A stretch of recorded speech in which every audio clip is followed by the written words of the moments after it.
This is the time your enemies are going to your enemies are going to give you confidence. Amen. Amen.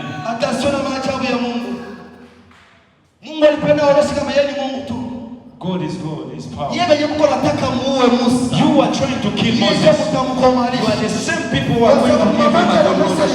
Because the man of Moses has nothing, but you have everything. Hallelujah. I don't know if you are listening. For the Bible says the man of Moses was a refugee.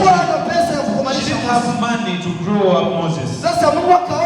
Now the Lord realized that I'm supposed to give Moses to the enemies so they can give Moses accommodation.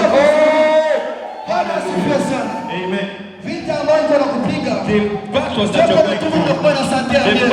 you are going through are not going to finish.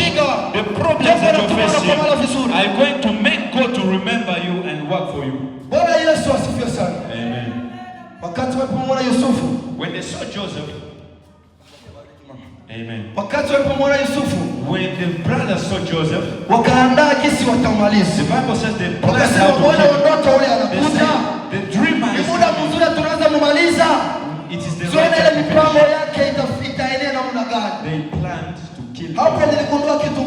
I understood one thing here. We can be moving and the enemies are looking at us, they are planning. When we are moving, the enemies are also planning. But when you and we are told, and the Lord has a divine plan upon our life.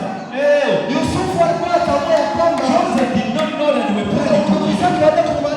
He did not know that we were planning to kill him. He didn't know. But the Bible says God knew that the people were planning to kill him. Amen. God saved his people. God saved people who